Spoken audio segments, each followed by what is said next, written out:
Okay, let's do the same thing I did before. So I'm going to copy the bass line, put it over here. And let's see if we can harmonize it. So first I need to move these to the second voice. Bloop. Okay. Now we can go to the first voice. So C, let's go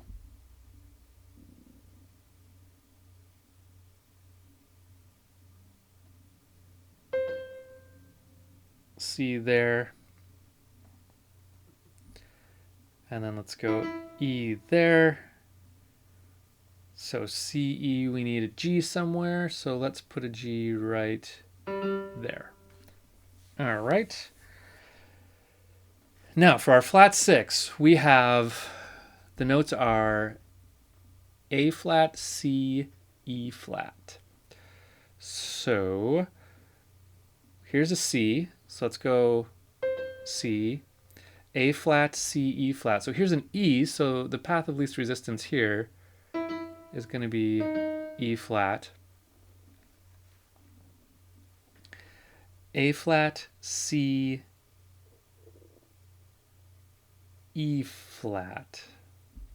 Path of least resistance is going to take us here. All right, so let's take a look at what we've got here. We have doubled the third, which in this case is good because it's our only diatonic note. So that's probably the best one for us to double. We don't want to double the E flat or the A flat because they're chromatic tones. If you have to, you can, like we did over here, and it's okay. It's not a hard rule. But it's doubling the third, so it's okay. Okay, so I think everything's okay. There's sort of a parallel octave here between C and C and C and C, but let's not worry about that for now.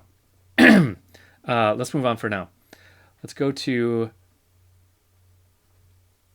resolve this. So we're going to go B, oops, first voice. So B, B, I mean G and a D here. So let's go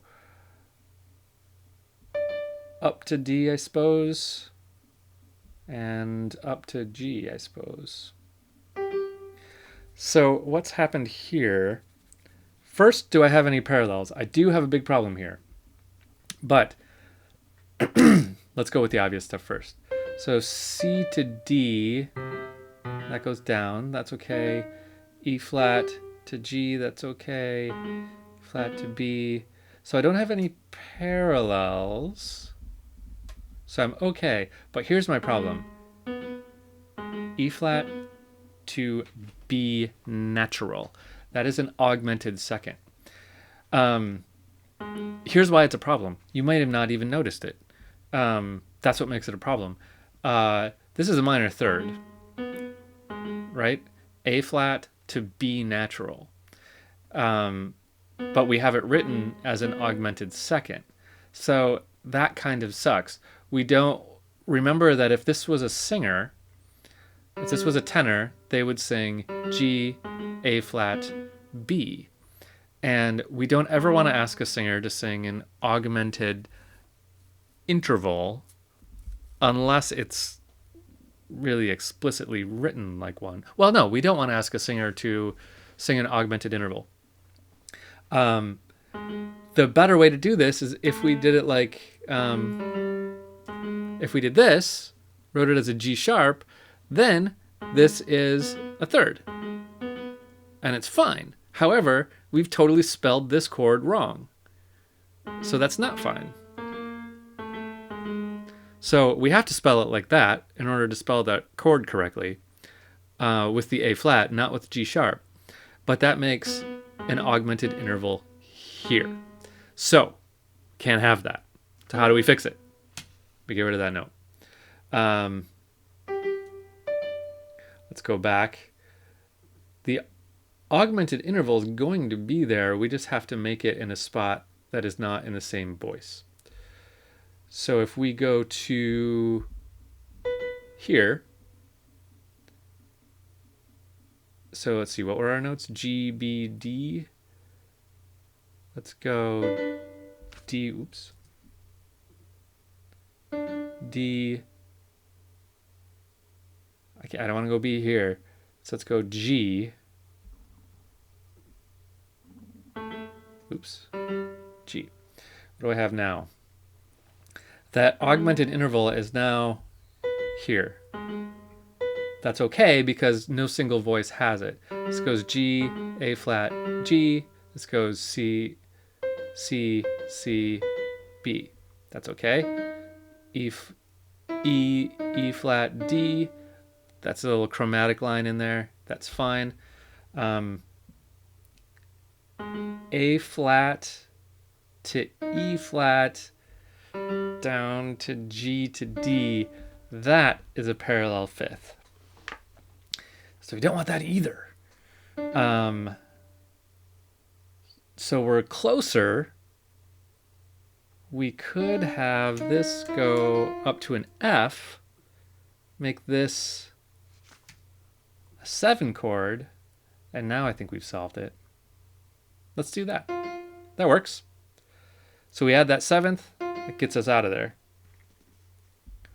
And then let's finish our harmonization real quick. C, G, oops. That should be okay.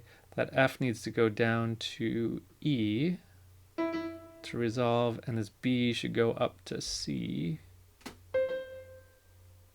B to C, B to C, parallel octave. Ugh, why did I make such a hard one?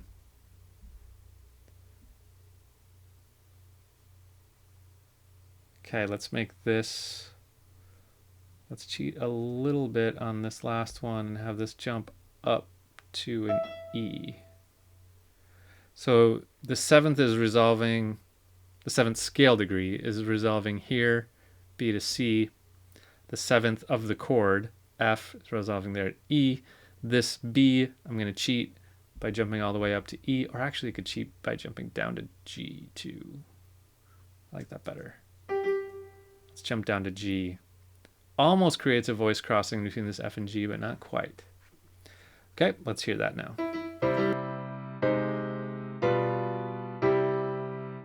Nice. That flat 6 is a cool sound, right? Adds some really cool tension. We're going to see more of that as we get into some of these other new chords. So stay tuned. Okay. Let's wrap this up with a couple changes to the doubling rules that I want to just kind of explicitly point out.